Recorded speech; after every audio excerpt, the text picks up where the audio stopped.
Humans were considered primitive until the Galactic War reached Earth. The Galactic War had raged for over a century, fought between empires that spanned the stars. Humanity had no place in it. The great civilizations of the cosmos barely acknowledged Earth's existence, dismissing it as an unremarkable, primitive world. That changed when the war reached Sol. First contact the wrong way. The Zalari Dominion and the Varkari Swarm were locked in a brutal conflict. Neither cared for humanity, only for Earth's strategic position, a refueling point between hyperspace lanes. The Zalari invaded first, setting up outposts and orbital defenses, treating humans as little more than animals underfoot. Then the Varkari came. They didn't bother with diplomacy. Their bioships descended like a plague, ripping through Zalari defenses and raining destruction onto Earth. Cities burned. Millions died in days. Humanity, for the first time in its history, had a common enemy. And humanity did what it always did when pushed to the brink. It adapted. It fought back. The Galactic War meets human warfare. Neither the Zalari nor the Varkari had anticipated human ingenuity. To them, war was fought with towering dreadnoughts and automated armies, precise and strategic. They had never encountered the chaos of human warfare. Guerrilla tactics, dirty bombs, EMP strikes, ambushes in ruined cities, suicide missions that defied all logic but worked. The Varkari learned the hard way that a human sniper could take out a swarm lord with one well-placed shot. The Zalari saw their advanced war machines hijacked and turned against them by human hackers. Most terrifying of all, the humans never stopped. Even when a city was reduced to ash, its survivors would strike back from the ruins. When food ran out, they scavenged. When weapons were depleted, they improvised. To the great galactic empires, war was a calculated effort. To humans, war was survival. Earth falls, but humanity rises. By the time the Zalari and Varkari had ground each other into near extinction, Earth was in ruins. But humanity endured. When the last alien warships withdrew, limping from a war that should have been simple, they left behind a species forever changed. No longer primitive, no longer ignored. Humanity had reverse-engineered alien technology. It had learned to wage war on a galactic scale. And most importantly, it had a reason to go beyond its homeworld. The galactic powers had once overlooked Earth. Now they whispered in fear. The humans had survived their first taste of interstellar war. And they were coming. Chapter 1. The Silent Watchers. For centuries, the Galactic Council had observed Earth, classifying humanity as a primitive, war-prone species. While other civilizations mastered interstellar travel, humanity remained confined to their single planet, locked in endless conflicts and internal strife. They were not deemed worthy of inclusion in the wider galactic community. That changed when the Zalari Empire arrived.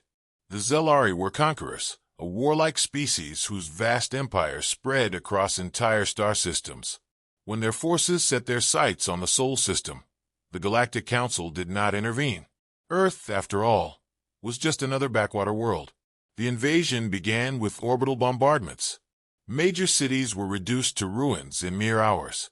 Humanity, despite its primitive technology, fought back with everything it had: jet fighters against warships, rifles against energy weapons. The resistance was valiant, but futile. The Zalari laughed at their defiance. But humanity did not break. Reports began to spread. Zalari soldiers were disappearing in the dead of night, their bodies found mutilated beyond recognition. Entire battalions went missing in cities that were supposed to be defenseless. The Zalari, veterans of countless wars, had never encountered such relentless resistance. They underestimated the human spirit, the sheer unpredictability of their warfare. Then something even stranger happened. The Galactic Council's reconnaissance probes detected spikes of unknown energy signatures on Earth. The source was human. The Council had made a grave mistake in their assessment of Earth's inhabitants. Humans were not just primitive. They were something else entirely. Something dangerous. Chapter 2. The Awakening. In the shattered ruins of New York City, Sergeant Alex Carter crouched behind the remains of a skyscraper, his pulse rifle clutched tightly in his hands. His unit, the 12th Resistance Battalion, had been reduced from 500 men to barely a dozen. The Zelari patrols hunted them mercilessly, their advanced scanners making it nearly impossible to hide. But something was changing. Alex had seen it firsthand. Soldiers who should have been dead were standing up, their wounds healing before his eyes. He had watched his best friend, Corporal Diaz, lift a Zelari walker with his bare hands and crush it like a tin can. And Alex himself. He could see things before they happened, move faster than he ever had in his life. They were evolving. The truth, buried deep in human history, was resurfacing. The ancient myths of gods and monsters, the legends of heroes performing impossible feats, these were not just stories. Humanity had once wielded unimaginable power, long forgotten through millennia of stagnation. The Zelari invasion had triggered something dormant in their DNA, a genetic failsafe. The Galactic Council had always assumed humans were an anomaly, a species left behind by evolution. They were wrong. Humanity had been shackled, their true potential locked away. And now, as their home burned, the locks were breaking. Across the planet, resistance fighters discovered newfound abilities: strength, speed, telekinesis, energy manipulation. The Zelari, who once mocked human weakness, now faced an enemy unlike any they had encountered before. The war was no longer a conquest. It had become a reckoning. And Earth was awakening. Chapter 3: The First Strike. The sky over Earth was ablaze with fire. Ships of alien origin, sleek and ominous, descended through the atmosphere like falling meteors, their hulls shimmering in hues of violet and silver. The Galactic Dominion, an empire that had conquered countless civilizations across the stars, had arrived on Earth, expecting another swift and decisive victory. Their calculations were precise. Their intelligence reports suggested that humanity was primitive, reliant on projectile-based weaponry, and incapable of coordinated space combat. In their eyes, Earth was a backwater world, a mere stepping stone to further conquests. But what they had not accounted for was humanity's ability to adapt. The first wave of Dominion forces descended upon major cities, striking with terrifying efficiency. New York, Tokyo, Moscow, and London bore the brunt of orbital bombardments that reduced skyscrapers to rubble and sent millions scrambling for shelter. The world governments, caught off guard, struggled to mount an organized defense. However, as chaos spread, something unexpected happened. Resistance.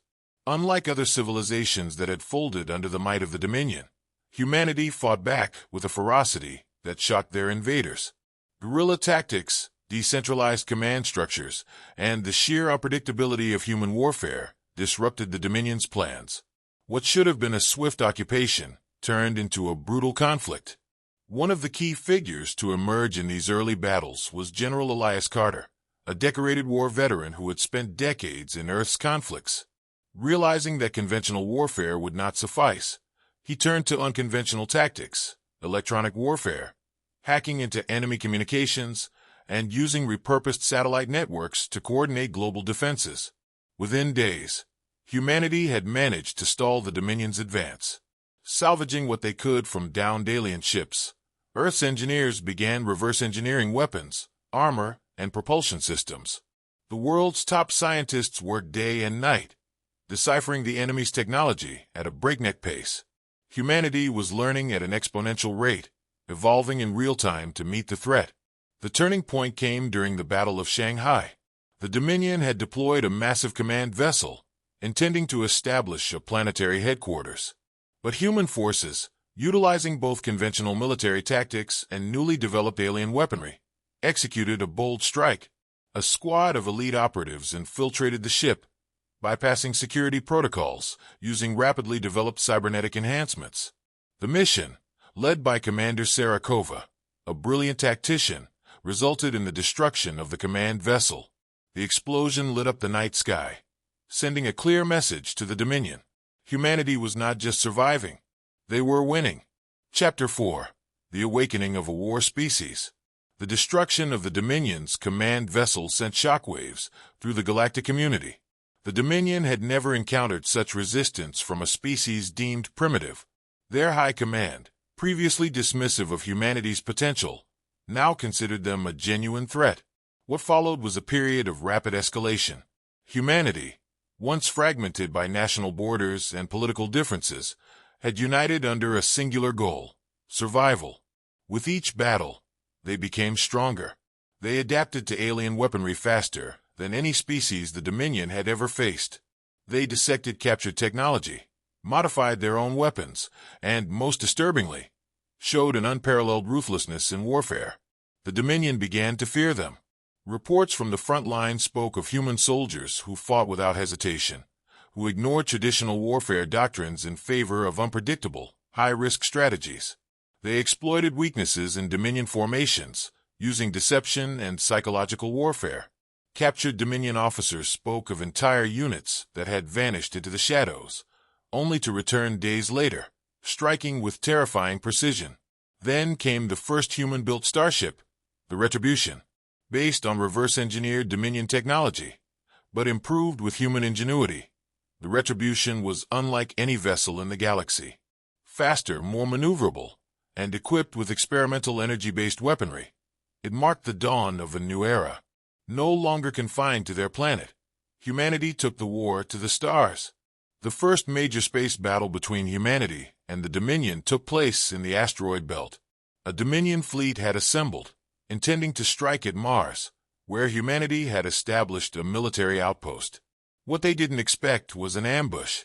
The Retribution, along with a fleet of retrofitted Dominion ships now under human command, launched a surprise attack. The battle was brutal, but the outcome was undeniable. Humanity had won its first major victory in space. Galactic analysts began to ask the unthinkable. Had the Dominion made a grave mistake? Had they, in their arrogance, awoken a species that could rival them? The answer became clearer with each passing day. Humanity, once considered primitive, was now a force to be reckoned with. And they were just getting started. Chapter 5. The Awakening of Earth. The skies above Earth burned as the galactic war reached its surface. What had once been a distant conflict fought between advanced alien civilizations had now become a desperate battle for survival. The invaders, a brutal empire known as the Zolari Dominion, had expected an easy conquest. After all, humanity was deemed primitive, technologically inferior, lacking in advanced energy weapons, and untested in interstellar warfare. They could not have been more mistaken. As Zolari warships descended upon major cities, humanity responded not with surrender, but with a ferocity that took the galaxy by surprise. The first wave of attacks crippled satellites and military installations, yet Earth's defenses adapted quickly. What the Zolari had underestimated was not humanity's technology, but their relentless ingenuity and adaptability. Within days, guerrilla warfare erupted across continents. Human soldiers and resistance fighters used terrain, weather, and sheer unpredictability to counter the Zolari's superior firepower. In the wreckage of New York, Captain Elias Vaughn of the Earth Defense Coalition, EDC, led a counteroffensive using modified ballistic weaponry and EMP grenades to disrupt Zolari energy shields. What the aliens considered outdated technology proved devastatingly effective against their own overly specialized defenses. Meanwhile, Dr. Arya Sinclair, a physicist working in a classified government facility, had uncovered something that could change the tide of war, a breakthrough in quantum energy manipulation. Humanity had always sought limitless energy, and now, under the pressure of extinction, they had unlocked a method of weaponizing quantum entanglement. Project Ragnarok was born. As the war escalated, an intercepted Zolari transmission revealed a shocking truth. The Galactic Council, a coalition of powerful alien races, had allowed Earth to remain untouched for centuries, observing from the shadows. They deemed humanity too violent, too unpredictable, and feared that if they reached the stars, they would become the very monsters the Council sought to contain. Now, humanity had been forced into the galactic stage, and the Council watched, with growing unease, as Earth refused to fall. The battle for Earth was far from over. It was only the beginning of humanity's rise. Chapter 6. A New War Begins. The Galactic Council convened an emergency session. Holograms of leaders from dozens of civilizations flickered in a vast chamber, their expressions ranging from curiosity to outright fear. The footage from Earth was clear. Humans were not crumbling under the Zolari invasion. They were adapting, fighting back with an aggression that defied logic. This was a mistake, High Chancellor Virek of the Zevran Collective murmured, his insectoid mandibles clicking nervously. We should have exterminated them before they became a threat. They were already a threat, responded Supreme Strategist Kaler of the Vothari Dominion. We knew this would happen if they were provoked. Now we must decide. Do we let the Zalari finish their campaign, or do we intervene? Back on Earth, Captain Vaughn's forces had captured a Zalari general, extracting valuable intelligence on their war plans. The Zalari had expected a swift victory, but their supply lines were stretched thin, and their forces were unused to prolong ground combat. Humanity's ability to wage asymmetrical warfare had thrown their invasion into chaos. With the new data in hand, Vaughn coordinated a global resistance, turning Earth's cities into death traps for the invaders. Meanwhile, Dr. Sinclair's Project Ragnarok was ready for its first test. A prototype quantum destabilizer was deployed in the ruins of London, tearing apart a Zalari command cruiser by collapsing the very fabric of space around it. The weapon sent shockwaves through the Galactic Council. Humanity had just demonstrated the ability to manipulate reality itself. As the Zalari faltered, Earth prepared for its next step, not just repelling the invasion, but taking the fight to the stars. Humanity was no longer content with survival. They had been thrust into the war, and they would make sure the galaxy would never forget them. The Galactic War had reached Earth, but now, Earth was reaching back. Chapter 7. The Unveiling of Earth's Might. The Galactic War had raged for centuries, with powerful empires locked in an unending struggle. Until now, Earth had remained a mere footnote in the records of the dominant species, dismissed as an unremarkable world inhabited by primitives. That perception shattered the moment the war arrived at humanity's doorstep. The conflict between the Zalari Dominion and the Vorthan Imperium had reached an impasse. Both sides sought new resources, new weapons, and new battlefronts. It was inevitable that they would stumble upon Earth, a planet brimming with potential, but long ignored due to the belief that its inhabitants were unworthy of attention. When the first Zalari warships entered Earth's orbit, they expected no resistance. Their fleet, composed of immense dreadnoughts and nimble strike cruisers, deployed landing parties across the planet's major cities. Their orders were clear: establish dominion and integrate Earth into the war machine. What they had not anticipated was the sheer ferocity of the response. Humanity's technological advancements had always been underestimated by the galactic community. While they lacked interstellar travel, their weapons of war were unmatched in brutality and ingenuity. Nuclear arsenals, hypersonic railguns, and experimental energy weapons had been kept secret from the universe, hidden beneath the guise of relative technological backwardness. The moment Earth fought back, the Zalari learned a lesson that would echo throughout the cosmos. A fleet of orbital defense stations, previously mistaken for mere satellites, activated. Particle beams and kinetic artillery shredded the first wave of Zalari ships before they could even touch the surface. Those who made it through found themselves facing a united planet, billions of humans who had long perfected the art of war. Conventional firearms might have seemed primitive, but the humans wielding them were anything but. They adapted, learned, and countered every tactic thrown at them. The Vorthan Imperium, monitoring from a distance, saw an opportunity. Instead of attacking, they extended an offer of alliance to Earth, recognizing their value as an ally rather than a conquered species. In a move that shocked the galaxy, humanity accepted, on the condition that they be treated as equals, not subordinates. Chapter 8. The Rise of Earth's Warlords. The alliance between humanity and the Vorthan Imperium was not without consequence. The Zalari, humiliated by their failure, launched an all-out campaign to eradicate Earth before it could become a major player in the war. The humans, however, were no longer fighting alone. Armed with access to Vorthan technology and an unyielding will to survive, Earth transformed overnight.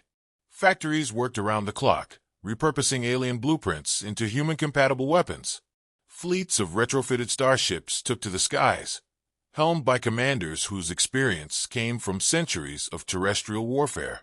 The term primitive no longer applied. Humans were now an apex force. Leading the charge were Earth's warlords, generals, strategists, and scientists who had risen to prominence through sheer brilliance and ruthless efficiency. Among them was General Cassandra Voss, a former UN military commander who quickly earned a reputation as the Butcher of Orion. Her tactics, honed through decades of asymmetric warfare, turned human fleets into nightmares for the Zalari. Guerrilla strikes, electronic warfare, and psychological operations dismantled enemy forces piece by piece. Meanwhile, Dr. Elias Harrington, a leading physicist, spearheaded the development of the first human-designed warp drive, enabling Earth's forces to strike beyond their system.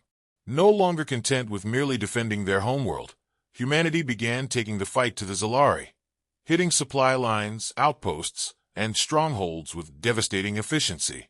The galactic community watched in disbelief. The war that had stagnated for centuries was suddenly shifting, all because a primitive race had been underestimated. The Zalari Dominion, once one of the most feared empires, found itself on the defensive, its territory shrinking under relentless human aggression. The final breaking point came when a human-led armada, composed of both Earthborn ships and captured Zalari vessels, launched an assault on the Dominion's core systems. The Battle of Caris Prime would go down in history as the moment Earth cemented its place among the galactic powers. The Zalari, desperate and broken, surrendered rather than face total annihilation. But peace was not guaranteed. With the Zalari dethroned, new threats emerged. Old rivalries rekindled, and the balance of power in the galaxy was forever altered. And at the heart of it all stood humanity, no longer primitive, no longer ignored, but feared and respected as one of the most dangerous forces the galaxy had ever seen. Chapter 9. The Awakening of Earth. The war had raged across the galaxy for centuries, a conflict waged between the two dominant interstellar factions, the Zalari Dominion and the Varzon Empire. Humanity had long been ignored, dismissed as an underdeveloped species incapable of influencing the war. But that assumption had crumbled the moment the war reached Earth. The first battle over Earth's atmosphere had been an accident. A Varzon battlecruiser, damaged beyond repair, crash-landed into the Pacific Ocean. The Zalari had pursued their enemies with relentless efficiency, reducing entire cities to ruin in their hunt for the Varzon survivors. But humanity did not cower. Instead, they retaliated with an ingenuity that neither faction had foreseen. Within days, human engineers had reverse-engineered the fallen warship's technology. Military tacticians adapted alien energy weapons, and scientific minds deciphered the means to access hyperspace travel. The first human counterattack shocked both the Zalari and the Varzon. Within weeks, Earth had become an uncontrollable battleground. Commander Aiden Roth stood on the bridge of the USS Fenrir, the first human warship designed from alien schematics. The vessel had been cobbled together in secrecy, utilizing components from the wrecked Varzon craft, salvaged Zalari wreckage, and human innovation. He stared at the tactical display, watching the chaotic conflict unfold across the planet. "Sir, incoming Zalari dreadnought on the Western Front," reported Lieutenant Suri Das, her fingers dancing over the holographic controls. "They're deploying planetary suppression units. If they land, our resistance forces in the Americas are done for." Aiden clenched his jaw. The Zalari saw Earth as a mere strategic point, resource to be conquered and exploited. But they hadn't counted on one thing: human resilience. "Divert power to the railguns," he ordered. "We may not have their shielding tech perfected yet, but we can still hit hard. And Suri, target their command bridge. We're going to show them what humanity is capable of." The USS Fenrir roared through the sky, its newly forged fusion thrusters igniting a trail of blue flame. The battle for Earth's fate had begun. Chapter 10. The Reckoning of the Galactic War. Across the war-torn continents, humanity fought like demons unleashed. The Zalari and Varzon had underestimated the raw adaptability of the so-called primitives. Guerrilla tactics, cyber warfare, and unconventional weaponry turned every street, every ruined city, into a death trap for invading forces. The Fenrir struck fast and without mercy. Human soldiers, now wielding plasma rifles scavenged from fallen enemies, coordinated with former Special Forces operatives turned resistance leaders. The Global Defense Network, hastily reconfigured to interface with alien technology, intercepted enemy transmissions and manipulated battlefields to humanity's advantage. Aiden Roth led the charge. We're not just defending Earth, we're taking the fight to them. The Zalari want to conquer us. Fine. Let's give them a war they'll never forget. What followed was a campaign that would be recorded in galactic history forever. Human pilots launched raids into Zalari-controlled space, hijacking ships and using their own technology against them. Tactical strike teams infiltrated Varzon strongholds, planting sabotage devices that turned entire battlecruisers into fireballs. The breaking point came when humanity discovered the Achilles heel of the Zalari, their over-reliance on centralized command structures. With a coordinated strike, Earth's forces infiltrated and eliminated key Zalari admirals, causing their fleets to fracture in disarray. The final battle took place in high orbit, as the Fenrir led a coalition of human-piloted alien warships against the remnants of the Zalari Armada. It was in that battle that Earth cemented its place among the stars, not as a backwater planet, but as a force to be reckoned with. As the last Zalari warship burned in the void, Aiden Roth transmitted a single message to the surviving factions of the galaxy. Earth is no one's colony. If you come for us again, we won't just survive, we will dominate. Humanity had awakened. The galactic war would never be the same. Chapter 11, The Reckoning. The skies above Earth burned with the fury of the galactic war. Once dismissed as a primitive backwater, humanity now stood at the epicenter of a conflict that spanned entire star systems. The invading Zeldar fleet, a monstrous assembly of biomechanical warships, had breached Earth's orbital defenses, and the last remaining human-controlled fleets scrambled to hold the line.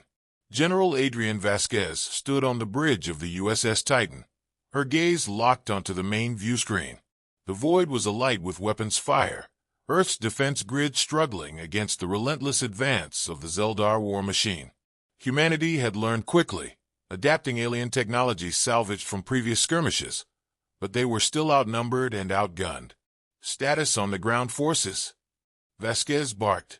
Bad, ma'am. Lieutenant Carter replied, sweat beading on his brow. Zeldar troops have established multiple beachheads. Our orbital bombardments slow them down, but they keep coming. Vasquez clenched her fists. It had only been a year since the galactic war had spilled onto Earth's doorstep, and already millions had perished. Humanity had been underestimated, primitive, they called them. But adversity had a way of forging steel from fire. They had learned, adapted, and now they would survive. She turned to her weapons officer. Prepare the Helios cannons. But, ma'am, the energy draw. We fire or we die. With a single command, Earth's newest and most devastating weapon was unleashed. Energy flared from the Titan's underbelly, carving a path of destruction through the Zeldar fleet. The aliens had never encountered such raw firepower from a primitive species. As their ships ignited like firecrackers in the void, Vasquez allowed herself a grim smile. But the battle was far from over. Chapter 12, The Awakening. Far beneath the ruins of New Geneva, in a hidden research facility, Dr. Elias Monroe studied the artifact that had changed everything. It had been unearthed during the first Zeldar incursion, buried deep within the Earth for millennia. The implications were staggering. This technology wasn't alien. It was human. Are you certain? President Ayaka Tanaka asked, her voice tight with urgency. The global resistance depended on this revelation. Monroe nodded. Human civilization isn't as young as we thought. There was a time before recorded history, an age where we were advanced, far beyond even the Zeldar. Then what happened? We lost. To something worse. The artifact hummed with renewed energy, responding to Monroe's presence. Symbols flickered, ancient warnings of an enemy older than the stars. The Zeldar had feared this place, not because of humanity's weakness, but because of what lay dormant beneath the Earth's crust. As if on cue, seismic alarms blared. Something deep below was waking up. Tanaka turned to Monroe. Tell me we're ready for this. A shudder ran through the underground facility, the walls vibrating as something massive stirred in the darkness below. Monroe exhaled. We're about to find out. Chapter 13, The Unleashing. The battlefield was silent. Not the peace before the storm kind of silence, but the eerie, suffocating quiet that comes when something unnatural unfolds. The galactic war had raged across the cosmos, but no one, not even the Imperium's High Council, had expected Earth to become the crucible of its final confrontation. General Alexander Kane stood atop the crumbling ruins of what had once been a thriving metropolis. His battle-worn armor bore the scars of 100 engagements, but the fire in his eyes burned as fiercely as ever. The enemy had underestimated them, dismissing humanity as primitive. Now, with the full force of Earth's resolve behind him, Kane intended to prove them fatally wrong. The sky above churned with warships locked in brutal combat. Laser fire and kinetic rounds tore through the void, lighting the night sky like an apocalyptic aurora. The remnants of Earth's fleet fought alongside captured enemy vessels, retro-engineered and improved using humanity's raw ingenuity. What humans lacked in raw technological advancement, they compensated for with ruthless efficiency and sheer unpredictability. Kane's comlink crackled. "Sir, the second wave is incoming. Estimated enemy reinforcement. 1 dreadnought, 5 cruisers, and 2 battalions of ground forces." He exhaled sharply. "We hold the line, no matter the cost." Nearby, Dr. Alara Vasquez adjusted the neural interface of her experimental combat AI. It had taken years of desperate research, but humanity had developed something terrifying. An adaptive intelligence that didn't just counter enemy tactics, but anticipated them with chilling accuracy. The first field test had been a massacre of the enemy. The first explosion rocked the Earth before the alarms even blared. The sky rained fire. Chapter 14. Humanity's Reckoning. They came in droves. The enemy's biomechanical war beasts and mechanized infantry surged forward, their grotesque fusion of flesh and machine an affront to nature itself. Yet, as they descended upon the human lines, they were met with something they had never truly encountered before: unrelenting defiance. Sergeant David Havoc Reyes leveled his railgun and fired. A single shot punctured the grotesque, chitin-plated skull of a Xiphosian warlord. The massive creature collapsed, sending a ripple of uncertainty through its ranks. The hesitation lasted a mere second, but that was all the time humanity needed. Plasma mortar shells rained down, turning the once pristine landing zones into fiery craters of death. The adaptive AI fed targeting solutions to artillery crews, adjusting for enemy movement in real time. Every charge, every feint, every deception the enemy deployed was predicted, countered, and punished. Above, the dreadnought loomed, a monolithic harbinger of annihilation. It unleashed its primary weapon, a gravimetric implosion beam, toward the heart of humanity's defenses. And then something unexpected happened. A distortion rippled across the battlefield. The beam twisted, then collapsed in on itself, swallowed by an unseen force. Dr. Vasquez's voice crackled over the comms. "We just turned their weapon against them. Newton's third law is a bitch." The AI had hijacked the enemy's targeting algorithms, forcing the dreadnought's weapon to collapse under its own gravitational stress. The resulting implosion tore the vessel apart from within, sending debris crashing down like falling stars. And yet, it was not over. Kane's voice was grim. "Enemy flagship detected. High-energy signatures suggest full planetary bombardment." Silence gripped the command channel. And then, a single voice broke through. "We are not done yet." It was Reyes. And with that, humanity prepared for its greatest stand yet.